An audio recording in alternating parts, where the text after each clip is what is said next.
Kıyamet gününde Huday Taala bir belgili adamı mahşer meydanına evveleyecek.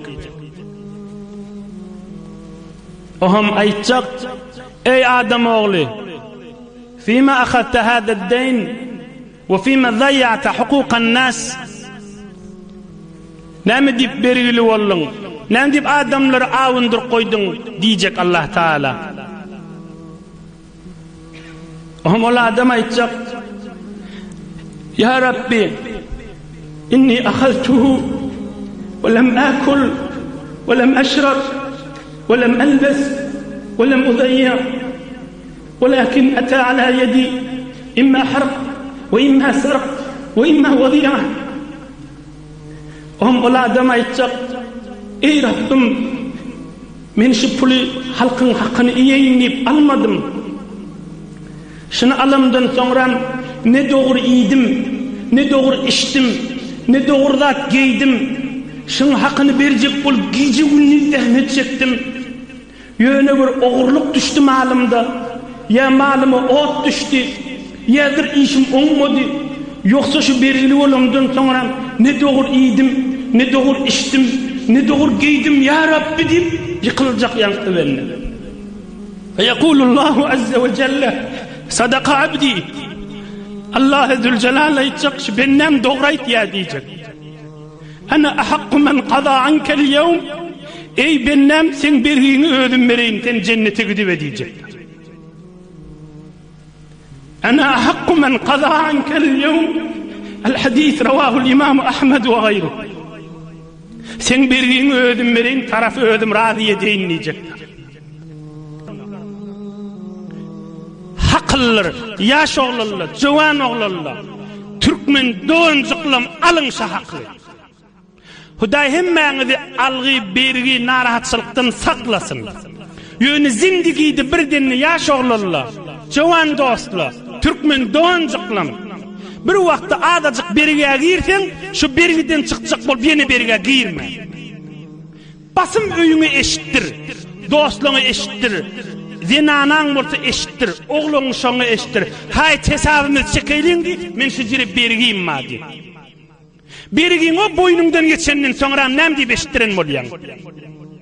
Övünçek evveli vaqtda aytmalılar.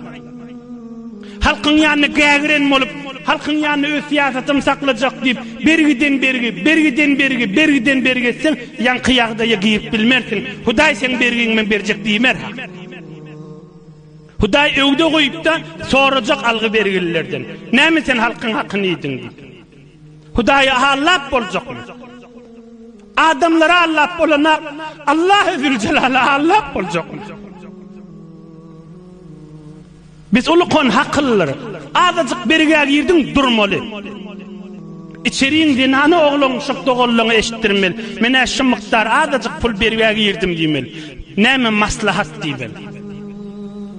Özü heletçik bolup zirinlik bilin ya başlan kumar bilin haram bilin heletçik bolup bir gün utorun bergiden çıkarnip ahir el ayaktan çıkıp su boyundan kirlisinden geçenden sonra bitin qark bolundan sonra oňa eşittirenşik bolun zat peydasy ýok ahim.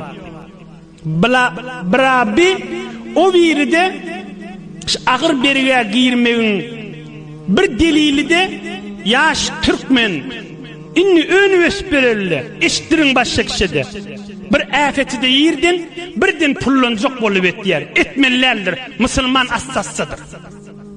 Birden kärrek pullanacak bolup ağır berige girip narahat edip kan adamın yüreğini ağırtmalılar.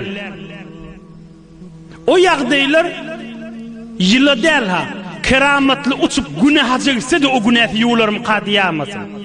Gaýtay deyin. Şu ýagdaý bolup da keramat bolup haman aýtýanna günne Mekke'ye gidip 5 wagt okyp gelse de kıyamet bu bakat yakat tutulacaktır ha. Fiqh Hanefi'de Reddül Muhtar gözdek amali. Bergi sorulacak, algı sorulacak.